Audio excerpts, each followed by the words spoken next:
Assalamualaikum warahmatullahi wabarakatuh. Selamat pagi Bapak dan teman-teman sekalian. Perkenalkan kami dari kelompok 4 kelas D pada mata kuliah Perilaku Keorganisasian yang diampu oleh Bapak Ahmad Mardalis. Saya Lintang Nucahyani bersama rekan-rekan saya Azwa Safira Amira Hanis, Azhara Aurelia Regita Cahyani, Sahira Diva Yunda Putri, dan Riva Fitrianta.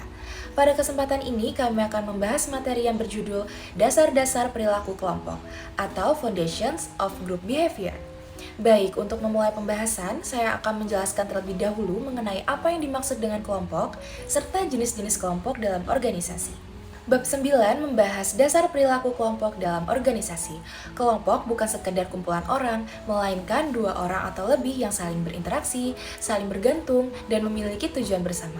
Artinya, ketika seseorang berada di dalam kelompok, perilakunya tidak lagi murni sebagai individu, tetapi dipengaruhi oleh interaksi serta tujuan bersama tersebut.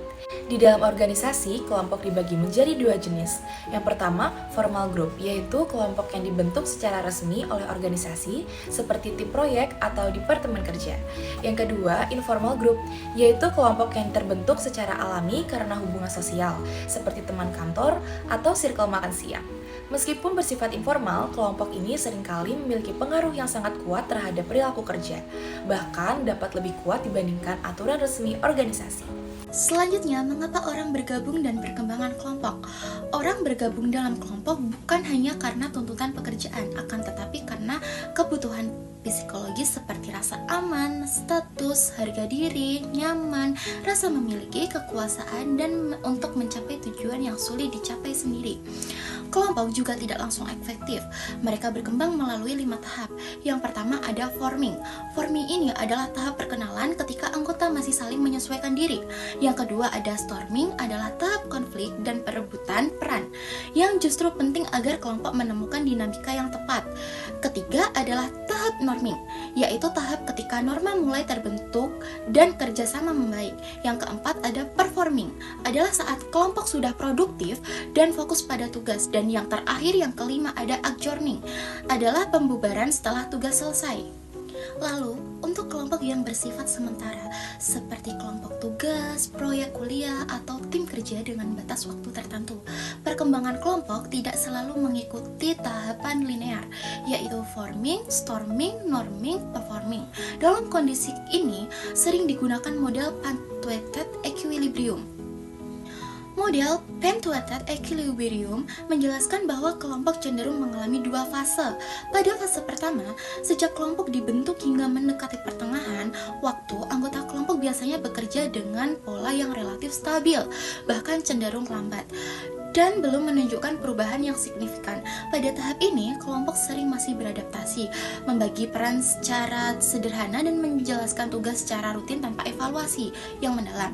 Namun, ketika kelompok mencapai titik tengah atau waktu midpoint, biasanya muncul kesadaran akan tekanan deadline.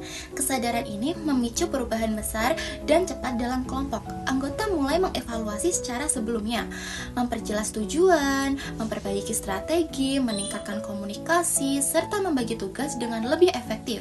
Fase ini disebut dengan periode transisi, di mana terjadi lonjakan aktivitas dan perubahan perilaku yang signifikan. Di sini saya akan menjelaskan pada bagian norma, peran, dan status. Ketika individu berada dalam kelompok, perilakunya sangat dipengaruhi oleh norma kelompok, yaitu aturan tidak tertulis tentang bagaimana anggota seharusnya bersikap dan bekerja. Norma ini seringkali lebih kuat daripada aturan resmi karena adanya sanksi sosial bagi anggota yang melanggar. Selain norma, ada konsep peran. Role perception adalah bagaimana seorang memahami perannya di dalam kelompok. Role expectation adalah harapan orang lain terhadap peran tersebut. Ada juga role konflik, terjadi ketika dua harapan peran saling bertabrakan, dan ini sering menjadi sumber stres di tempat kerja. Kelompok juga memiliki sistem status. Status bisa berasal dari jabatan formal, keahlian, pengalaman, atau kepribadian dan dominan.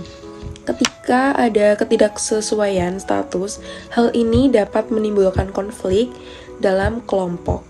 Selanjutnya, di sini juga ada ukuran kelompok, social living, dan kohesivitas. Ukuran kelompok ini juga mempengaruhi perilaku anggotanya. Kelompok yang besar memang memiliki lebih banyak ide, tetapi koordinasinya menjadi lebih sulit dan sering muncul fenomena social living, yaitu kecenderungan anggota mengurangi usaha karena merasa kontribusinya tidak terlalu terlihat. Sebaliknya, jika kelompok kecil lebih efektif untuk kerjasama yang intensif karena komunikasinya lebih mudah dan partisipasinya lebih merata juga. Selain itu, ada konsep kohesivitas, yaitu tingkat kedekatan antar anggota kelompok. Nah, kohesivitas yang tinggi bisa sangat menguntungkan jika norma kelompoknya itu positif. Namun, jika norma kelompoknya itu negatif, kohesivitas itu justru membuat seluruh anggota ikut tidak produktif. Jadi, kohesivitas memperkuat norma yang ada, baik ataupun buruk. Materi selanjutnya, pengambilan keputusan kelompok, groupthink, dan group shift. Kelompok sering digunakan untuk mengambil keputusan karena mempunyai lebih banyak informasi, mempunyai beragam sudut pandang, dan akan lebih mudah diterima oleh anggota. Tetapi, pengambilan keputusan kelompok juga mempunyai kelemahan, yaitu biasanya pengambilan kelompok itu bisa didominasi oleh orang-orang tertentu, sehingga anggota lain ketika ingin menyampaikan pendapat menjadi takut karena didominasi oleh anggota tertentu. Selanjutnya, dalam pengambilan keputusan kelompok juga mempunyai kelemahan, yaitu bisa didominasi oleh anggota-anggota tertentu, sehingga keputusan yang diambil bisa jadi tidak tepat. Dan yang kedua, adanya tekanan agar beberapa anggota itu setuju dengan suatu keputusan. Dalam pengambilan keputusan kelompok juga adanya fenomena, yaitu fenomena groupthink dan group shift. Groupthink adalah ketika kelompok terlalu kompak sehingga adanya ketakutan jika suatu anggota itu ingin memberikan pendapat. Yang kedua, group shift. Group shift adalah ketika keputusan kelompok itu cenderung lebih ekstrim dibanding keputusan sendiri. Nah, untuk menangani hal itu adanya menggunakan metode brainstorming atau metode diskusi agar semua anggota bisa menyampaikan pendapatnya. Maka kesimpulannya, memahami organisasi tidak hanya memahami orang yang ada di dalam organisasi tersebut, tapi kita juga harus memahami bagaimana orang tersebut berperilaku di dalam organisasi. Sekian presentasi dari kelompok kami, kurang lebihnya mohon maaf. Wassalamualaikum warahmatullahi wabarakatuh.